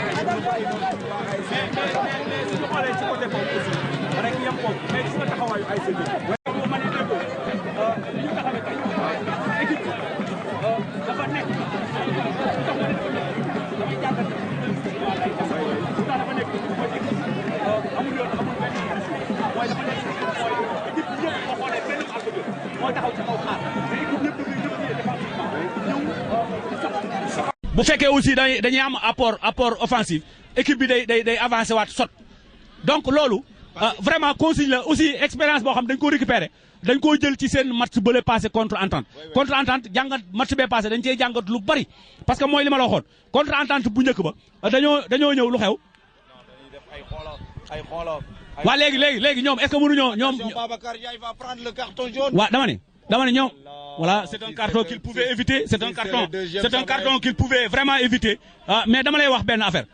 Est-ce que ñoom waa Entente comme gars yi dañoo rangoon wër camp yi ñoom su ma doon ñoom damay xool sens bi ñu wëree woon camp yi ma rangaat wër beneen sens bi ak ko. Mais on n'a pas eu le temps on n'a pas eu le temps dama lay wax Baye Ndiame ni la l'ASC Dego dama la waxoon ci commencement ne l'ASC Deggo dama leen xam dañuy entraîné wu de 5 heures vers 17 heures soo heure bi jotee rek dañuy gën a jàppaat beneen souffle moo tax ma waxoon la deuxième souffle nga ne ma troisième souffle loolu moo tax cinquième souffle laa waaw 5 heures souffle nga ma wax moo tax dama ne ñoom seen bu fekkee naaj bi dafa tàng day am ay signe de fatigue parce que day métti ci ñoom ndax tàmmuñu entraîné heure boobu góor dama laa wax loo xam ne nii góor li ma la wax ni waxoo ma ci dara dama ne la waaw da nga ne match bi dafa mystique ndax joueur Deggo yi bi ñuy def deuxième mi-temps bi dañoo rang wër camp yi waaw ma ne est-ce que nag waa Entente ñoom tamit duñu rang xool sens bi nga xam ne moom la waa Deggo wëree woon camp yi ñu daal di wër camp yi xanaa ñu xaar bu tiré bi ñëwee ndax fi mu toll nii camp yi yenn camp yi dañuy door a waaye Baye Ndiame kenn du xalam di wokkatu ñaar yooyu mënut a ànd mënoo di football bëgg a wëri camp non loolu de moom mënut a nekk moom waaw kon nag faaw ñu bàyyi ba tiro bi ñu wër camp yi doo ko mën a dem dóori ndax xam naa ni li des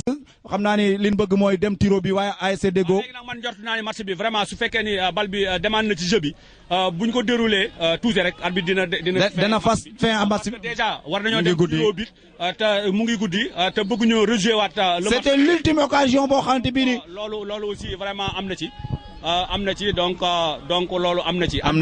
arbitre mais boo xoolee y a d'autres beneen match mi ngi ci biir match bi parce que lay jour Entente yi ñi ngi Deggo yi ñi ngi dàqanteeg waa Entente yi pour bañ ñu def seen mystique yi ndax dafa mel ne dañu leen a bëgg a tojal waaye duñ ko nungu ñoom ñi ngi leen di dàq pour bañ ñu jige camp yi. voilà donc loolu rek mooy wane ni aussi vraiment joueurs yi ñoom ñëpp côté mystique dañ ko gëm te loo xam lu ñu def seen bopp la. waaye nag man dama yàgg a wax ni mystique effectivement am na mais sport aussi da ngay liggéey ci la bokk taxawaay ci la bokk ndax taxawaayu tey bi ñu gis ASC Deggo taxaw ko empêché na footballu Entente parce que Entente damay wax souvent ma ni Entente ku football ak moom boo ko bàyyee mu football mu def la musiba dalay def musiba waaye yàlla def na tey ñoom jéem nañoo travailler loolu jéem a empêché l'ASC ñu revenir attention tous attention centre mauvais centre. non l'arbitre dit à rejouer. rejouer waat touche bi. da koy rejouer mais dama yaakaar ni tey jii moom bii mooy sànni tàcc bi ndax xam naa ni bu bal bi demee ci camp yi buy delluwaat ci yeneen camp yi arbitre bi dina yóbbu tiro bi. ba léegi ñu ngi ci ASC Entente moo yor bal bi Cheikh Fall mooy touche bal bi Cheikh Fall touche na bal bi attention ballon repris Cheikh Fall oh coup franc l'arbitre ne dit rien l'arbitre dit bal bi dafa génn touche. l'arbitre siffle la fin ne woon naa la ñu dem ca door tiro bi dañuy dem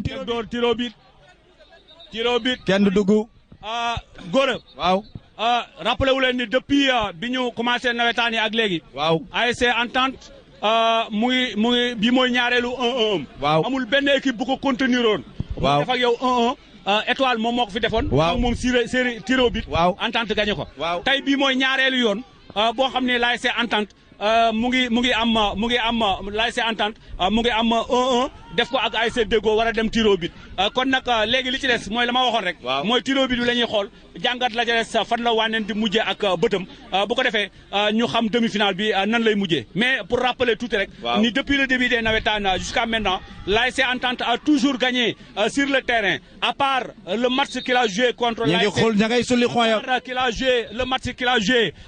l'ASC Étoile il a fait 1-1 mais c'était un match de coupe je crois que c'était les quarts de finale il avait gagné par tir au but et finalement aujourd'hui en demi-finale aussi l'ASC Entente s'est retrouvé avec l'ASC Deggo et il a fait 1-1 sur le terrain. Premier but marqué par l'ASC Entente par Pape Mor Sila.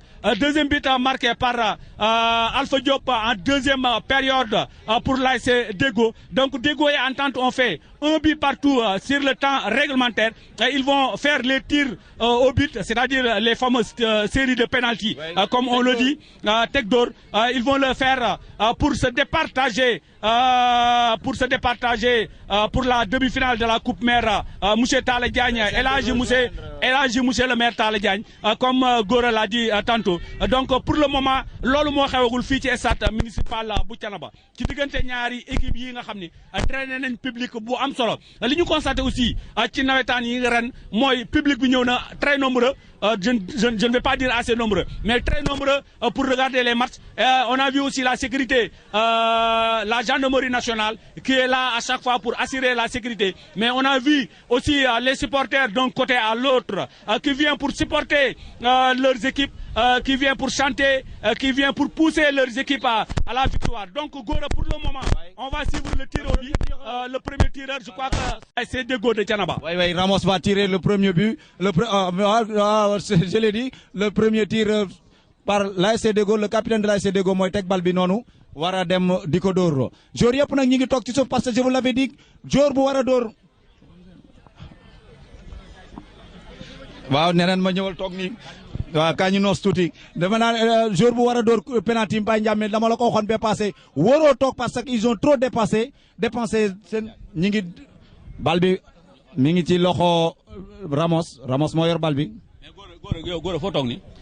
ah man de fa chef ba toogoon laa toog. waaja nu mu tudd dinaa wax ndànk sax bala ñu maa yóbbu. Gora gendarmerie dañoo toogoon fii après jóg yow nga toog fi. waaw mais Gora lii est-ce que mënu laa dugal problème. déet du ma dugal problème. léegi nañ suivre penalty bi. Pardon Ramos qui va tirer le premier penalty de l'ASC Dego. Je vous dis Ramos, le capitaine de l'ASC Dego, il est en face de Djibi Gueye, son ancien coéquipier qui est Djibi Gueye, je vous rappelle. Il jouait l'année dernière à l'ASC Dego de Thiénaba. Donc Djibi Gueye, Ramos, Mohamed Seck, je crois. Oui, c'est Mohamed Seck. Mohamed Seck dit Ramos. C'est mon neveu. Ah, mais yow, c'est ton neveu. Oui. Affaire mbokk yow bul ma ko fi jaay de. Ah, mais tu m'as dit que Baye Talla c'est ton fils. Ah, loolu laa la bëggoon wax boo ma waxee sama neveu dama lay wax ne Baye Talla yaa mon fils et Cheikh Tidiane Gueye qui est là. Oui, oui. Voilà, ñu ngi ci tiro bi. Ramos qui prend un élan, un bon élan, qui marche, qui court, qui tire et qui marque. Ramos qui marque un joli penalty. Mais il n'a même pas. Oui, c'est pas le moment de célébrer. Mokoro nee je me suis en retard. Loolu na xaw ma yéen français la. waaw dama ko koy laaj. Mokoro nee je me suis en retard. C'est le français ngéwël. C'est le français ngéwël effectivement Mokoro waxaat ko ma dégg. waaw mais Ndiame juste. waxaatal ma non non li nga waxoon laa bëgg nga waxaat. Je me suis en retard parce que aujourd'hui je suis très jaaxle parce que Ndiame man déggoo laa yeewoo ba pare entendre samay doom rek fa dëkk loolu tey moo ma def problème boobu ba léegi maa ngi bëgg a ñëw stade mais mënu ma ñëw biñu ma nee 1-1 la nag ñi ngi jëm série de penalty laa ne léegi que le meilleur gagne il faut ma ñëw. ah Mokoro. Mokoro est-ce que yore woon ay xoo. non mën naa nekk parce que déggoo laa yeewoo. Mokoro. Siré fii la daan toog ak ñun Siré. tey affaire yi daal yëngutu ci côté kan mooy door. Je pense que Tidiane Gueye mooy door wala du moom. non c'est Ibrahima Ndiaye le capitaine. jongante entre capitaine la. Ramos door na dugal Ibrahima Ndiaye door na dugal. Ibrahima Ndiaye door na dugal. Bit ba rafet na. toujours un but partout ci tiro bi. un but. benn la. am na ku jóg. je pense que j'ai pas vu son numéro. waaw mais dañ ko préparé tey parce que kenn du la nax ñaar yoon. déggoo nag dadul équipe bu ndaw boo xam ne da nga koy nax ñaar yoon. mais déggoo dafa am tuuti lu. mais yow Gora xanaa da ngaa fàtte yaa ngi micro. waaw wax nga dëgg waaye nag kii ci commentaire bi la bokk. attention il s'élance il tire et il marque. Alpha Diop. non c'est pas Alpha. c'est le numéro 2 non tu sais. Déggo dafa jàngat. match bi nga xam ne moom la passé perdre ko. xam nga match bu njëkk ba dama leen wax ni. ASC Déggo dafa ñëwoon taxaw. di wan ni entente mënoo ma. dàqoo maa football. entente fii équipe bu fi dajeeg moom boo taxawee ni ko dàqoo maa football. da lay dóor ba nga ni mbët nga ñibbi. dégg nga wax bi léegi nag yàlla def. mu jàngat loola reconnaître mooy équipe bi nga xam ne macha allah moom mooy favori fii ci zone bi benn ñaareel bi l'ASC Entente am na collectif beneen bi l'ASC Entente am na équipe boo xam ne c'est te loolu tey ñëw taxaw boo xoolee da doon sot ni mu doon sottee ni ñu footballé mooy dañuy défendre ñoom ñëpp gis nga 10 joueurs yi nekk terrain bi 9 yëpp dañuy défendre benn Alpha Diop lañ samp ci kaw bu ñu amee nag daw contre dellusiwaat Babacar qui prend son élan, qui est devant Khalifa Mbaye, qui s'élance, qui tire et qui marque. Babacar Ndiaye qui tire et qui marque. Il a fait un bon match lui aussi. Il tire. C'est les deux gardiens de but de l'ASC Déggo. C'est pas les deux gardiens. Djibi Gueye est un gardien de l'entente. C'est pas un gardien de Déggo, Djibi Gueye. Gardien de Déggo, là. Bail, les gars. waaw naa bàyyi li may wax bàyyi jàmm ne ma mais attention ña ngay jeex xooya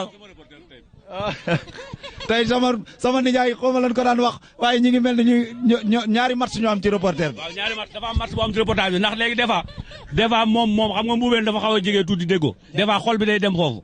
waaw déggoo sama déggoo la maa ko formé woon nag déggoo moom maa ko formé sama déggoo. ok loolu des yow ba léegi. voilà léegi kuy dóor penalty bi kan la. Kaala jël ma gros plan. kuy dóor penalty bi est-ce que du Khalifa Tall en 9 Alpha Diop Ndof waa Ndof laa yoon naa lan mooy Ndof Amadou Seck Ndof 8 qui prend son élan qui tire et qui marque qui a failli marquer waaye moom est-ce que ba bañul Ndof non c'est bañu ko ndax xaritam yi moom lañ koy woowee. mais buñ ko woowee déggoo mu ne non gisaguma mu protesté wu nag ni bëgg naa ko wala bëgg. kon Ndof boo ko bañee nga jégal ñu rek ba beneen yoon. lay wax Ndof. waaw mais Amadou Seck la mais comme ci football la ne faaw ñu koy wax turam parce que léeg-léeg sax ñu naan ko Busquets. non ñaari tur moo mënta am Ndof lay wax. waaw Ndof ngay wax man bu ma neexee ni Busquets parce que. attention dama yàgg bàyyi taal. dégg ngeen géwël yi li ñu wax. Mukura nee na daa jaaxle ndax xamul fu muy far as mbuub nee na benn tànkam daa nekk entente benn tànkam nekk déggoo léegi problème bi mooy géwël moom du far géwël du far ndax fu nekk lay dem ngénte géwël fu nekk lay dem ngénte góor sama doom góor sama doom séjour kuy dóor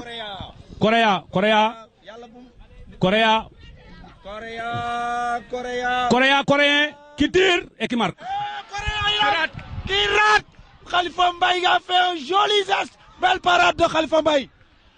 Ibrahima Correa. Ibrahima Correa. Voilà, c'est Omar Mboub qui va marquer, qui va tirer du moins, je m'excuse. Voilà, c'est Omar Mboub qui va tirer le penalty. Je vous dis que Ibrahima Correa vient de marquer. Omar Mboub qui s'élance, qui tire et qui marque. L'ASC Deggo va devancer l'ASC Entente. Omar Mboub dugal na. C'est le quatrième penalty la wala troisième. C'est le quatrième penalty. Kan moo njëkkoon a dóor. kii Deggo moo njëkk a dóor. kon léegi bii kii di dóor. voilà donc bu raté day daanu. non quatrième penalty bu Entente. waaye sama doom la nga am bu raté. day dugal. waaw yow day dugal. voilà. Ndiame joueur yu mag yi dañu mettre natation. waaw aywa Cheikh Tidiane Gueye. Cheikh qui va s'élancer pour tirer le quatrième penalty de l'ASC Entente. Cheikh Ahmed Tidiane Gueye qui prend son élan. Cheikh qui tire et qui marque. Donc, quatrième penalty tiré par Cheikh en matière, mais en matière de tir au but de série de penalty, c'est du loterie. C'est du loterie, donc ça, il faut le prendre comme ça. Et là, c'est le dernier penalty. Mais le fait marquant, c'est Babacar Ndiaye, le taulier, le numéro 10, qui a pris le maillot, le maillot du gardien de l'ASC Entente, pour aller maintenant prendre le dernier penalty de l'ASC, que va tirer l'ASC Deggo. L'ASC Deggo n'a pas fait un changement. Alpha qui s'élance. Alpha Diop qui s'élance. Et Alpha qui s'élance, qui tire et qui marque. L'ASC Deggo vient de remporter la demi-finale. Non de Dieu. L'ASC Deggo vient de gagner l'ASC. Vous avez vu la réaction de l'ASC Entente. Vous avez vu les supporters. Ils sont allés vers les joueurs en train de les supporter et de les remercier. Vous l'avez vu. Vous avez vu. C'est ce qui se passe aujourd'hui ici à l'état municipal de Thiénaba. L'ASC Entente qui est disqualifié en demi-finale Coupe Mère. L'ASC Entente, l'ASC Deggo qui a gagné l'ASC Entente. On va essayer de voir l'entraîneur de l'ASC Deggo pour lui poser quelques questions.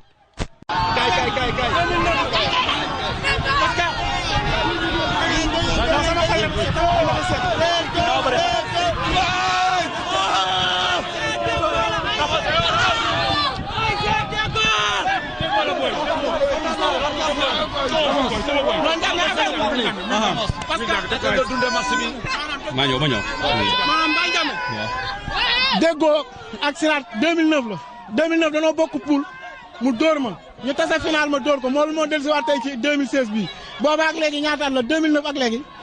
yàgg na waaw kon xam nañ ni ñoom bukki wiir jaari ndaar yàgg xamoon na nan daje mais ñu ngi leen di encouragé di féliciter déggoo ñëpp sport la ñoo bokk Thiénaba ñun ñëpp ñoo bokk ndey bokk baay foo agréé la. merci Ramos noo dundee match. waaw match bi moom wax dëgg yàlla woyeful woon ci ñun parce que match bële passé dama def erreur contre Touba Gueye bi match bi jeexee arbitre bu rouge ma ñu daje gaay première fois nekkuma ci terrain bi mais maa ngi toog ci banc bi di jàngat ma gis ay fa yoo xamante ne fa la gaay jaar gañe ñu keroog ma jël engagement daan ni comme dese nañ demi-finale te ñun ñaar ñëpp ñu ngi ci biir compétition bi buñ dajawaatee dina mën a demee neneen moo tax tey ma ñëw am taxawaay bu ma taxawee ci biir terrain bi mais déggoog entente benn lañ man bu nawetaani jeexee Baye Ndiamé dama bàyyi ma fen terrain seen terrain fa laay entraîner chaque jour fa laay entraîner chaque jour mais match bi moom lu mënti xew mënu woon a yomb équipe bu gënoon a dal moo koy gagné waaw équipe bu gën a dal moo koy gagné waaw. voilà léegi beneen bi mooy dañoo gis ni match bii ngeen gagné wu leen ko tey mais match bi ñu leen dooroon moo tax ngeen gagné match bi ndax benn damay wax ni bi ngeen ñëwee seen match bu njëkk ba da ngeen a ñëw jaayanteeg entente football ni ko yéen a mënu leen ñu. mu rey leen keneen ku ko def tam mu rey la mais bi ngeen ñëwee da ngeen a sérieux jàpp accepter ay qualité am n'est-ce pas li ma gën a intéressé seen match tay bi mooy regroupement défensif bi ngeen def mooy sot ñëw sot ci suuf sot ci kaw loolu moom mooy clé match bi te yaakaar naa noonu ngeen def ba génn ci xanaa di ñaan rek comme suñu batterie li ci des bariwul di ñaan lan ngay wax supporters yi bu ko defee nga tàggoo. li may wax supporters rek.